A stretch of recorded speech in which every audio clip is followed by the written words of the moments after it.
नमस्कार दोस्तों, कृष्ण वचन में आपका स्वागत है। आज का अध्याय होगा बहुत खास, क्योंकि आज हम यह जानने का प्रयास करेंगे कि कर्म और भाग्य में कौन बड़ा है। तो शुरू करते हैं आज का अध्याय। पहले हम यह समझते हैं कि भाग्य क्या है। वर्तमान समय में हम जो कर्म करते हैं उसे क्रियमान कर्म कहते हैं। हमारे प्रत्येक कर्म का कुछ ना कुछ फल हमें अवश्य मिलता है। जिस जन्म में कर्म किए जाते हैं, प्रायः उसी जन्म में उन कर्मों के फल मिलते हैं, किंतु कभी कभी किसी कारणवश से उसी जन्म में कर्म फल की प्राप्ति नहीं हो पाती है। इस परिस्थिति में हमारे वे कर्म सुरक्षित हो जाते हैं जिसे संचित कर्म कहते हैं। संचित कर्म अच्छे या बुरे किसी भी प्रकार के हो सकते हैं। इसी संचित कर्म से हमारे भाग्य का निर्माण होता है, अर्थात भाग्य हमारे ही बचे हुए वे कर्म फल हैं जो हमें पूर्व में प्राप्त नहीं हुए। इसी भाग्य को होनी, किस्मत, नसीब आदि भी कहते हैं। यदि आपके संचित कर्म अच्छे थे तो आपका भाग्य अच्छा होगा, और यदि आपके संचित कर्म बुरे थे तो आपका भाग्य बुरा होता है। भगवत गीता के अनुसार कर्म बड़ा है या भाग्य, इसे समझने के लिए मैं आपको एक कहानी सुनाती हूँ। एक विद्यालय में दो विद्यार्थी अजय और विजय पढ़ाई करते थे। अजय बहुत मेहनती था।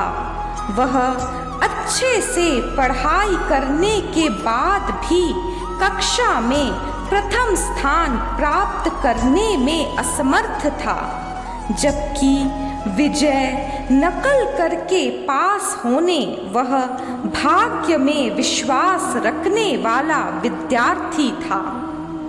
अजय और विजय धीरे धीरे अच्छे दोस्त बन गए। अजय भी मेहनत के स्थान पर भाग्य में विश्वास करने लगा, किंतु जब परीक्षा हुई तो अजय विजय के जैसे नकल नहीं कर पाया और वह फेल हो गया। जब उसके अध्यापक को इस बात का पता चला कि अजय फेल हो गया है, तब अध्यापक ने उसे समझाते हुए पूछा कि क्या उसने कभी बैंक के लॉकर का इस्तेमाल किया है। अजय ने कहा नहीं। तब अध्यापक समझाते हैं, बैंक लॉकर दो चाबियों की मदद से खुलता है। एक चाबी उपभोक्ता के पास होती है तथा दूसरी चाबी बैंक के मैनेजर अपने पास रखता है।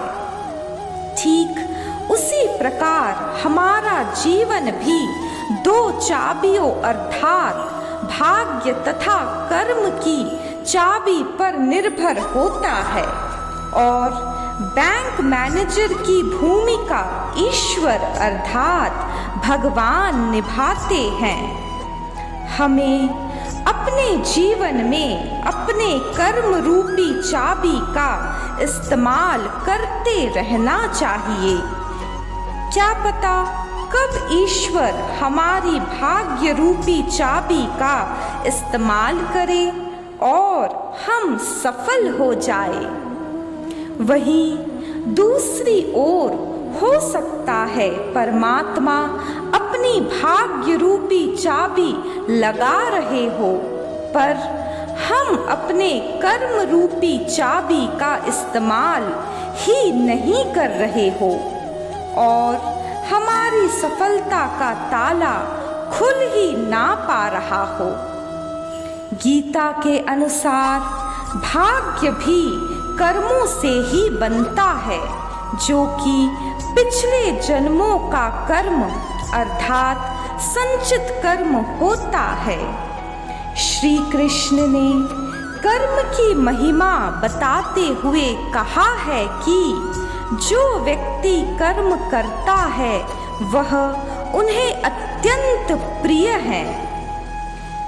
भगवत गीता के अनुसार कर्म का फल तो मिलता ही है, तो अब आप समझ ही गए होंगे कि कर्म तथा भाग्य साथ साथ चलते हैं, एक के बिना दूसरा महत्वहीन है। इसलिए कर्म और भाग्य दोनों का ही जीवन में होना बहुत जरूरी है।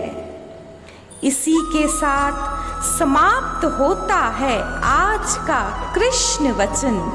राधे राधे।